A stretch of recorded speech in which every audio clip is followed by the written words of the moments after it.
पहुंच रही है। न्याय के इस आरंभ में पधारे सभी आदरणीय बुजुर्गों का, नौजवान साथियों का, माताओं बहनों का, मजदूर भाइयों का, दुकानदार साथियों का, नौकरी करने वाले, बिजनेस करने वाले, खून पसीने की कमाई से भरण पोषण करने वाले दिल्ली की आप तमाम आदरणीय नागरिकों का और मतदाताओं का बहुत बहुत स्वागत करता हूं।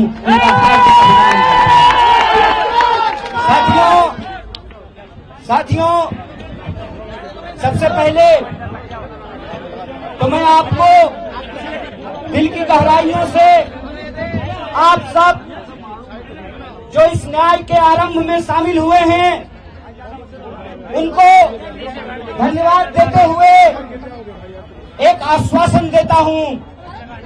जब हम कहते हैं कि ये न्याय का आरंभ है तो ये आरंभ तब तक अंजाम पर नहीं पहुंचेगा जब तक हम अन्याय को हरा नहीं देते हैं, अन्याय को पराजित नहीं कर देते हैं। इसीलिए आप सबसे मैं कहना चाहता हूं, ये तो बस शुरुआत है। एक नेता है देश में, कहते हैं कि टेलर दिखाएंगे, साहेब हम आपको असली सिनेमा दिखाएंगे, हम आपको असली सिनेमा दिखाएंगे, हम आपको असली सिनेमा दिखाएंगे, क्योंकि मेरा नाम कन्हैया है और भगवान श्री कृष्ण का जन्म जेल में हुआ था। आपने हमको जेल में डाला। आप इस देश के विपक्ष के मुंह पर ताला लगाना चाहते हैं, विपक्ष के नेताओं को जेल में डालना चाहते हैं। जब आपने हमको जेल में डाला था उसी तिहार में, तो वहां से निकल करके हमने इस देश की सत्ता को चुनौती दिया था।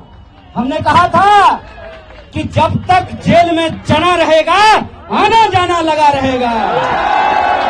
याद रखिएगा ये वो देश है कि हम सहते भी हैं और जब पानी सर से ऊपर उड़ जाए तो अपनी पूरी ताकत से उसके खिलाफ लड़ते भी हैं। ये याद रखिएगा कि जब जब इस देश में सत्ता अहंकारी होती है, जब जब इस देश में पाप बढ़ता है, जब जब इस देश में अत्याचार बढ़ता है, तब तब उस अत्याचार के खिलाफ न्याय का एक आरंभ होता है, न्याय की एक लड़ाई की शुरुआत होती है। और एक बात कन्हैया कुमार, आपका फोटो आ गया। और एक बात मैं आप सबसे कहना चाहता हूं कि धर्म का क्या मतलब होता है। धर्म का मतलब होता है निर्बल को शक्ति देना। धर्म का मतलब होता है सत्य के साथ खड़ा होना।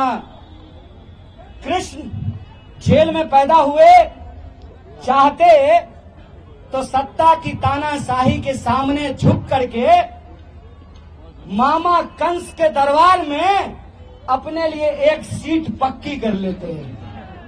लेकिन भगवान प्रभु श्री कृष्ण ने कंस के दरबार में जाना स्वीकार नहीं किया, गोकुल वासियों का गाय चराना स्वीकार किया। इसीलिए आज जब मैं आपके बीच खड़ा हूं, ये इतिहास का एक शानदार संयोग है।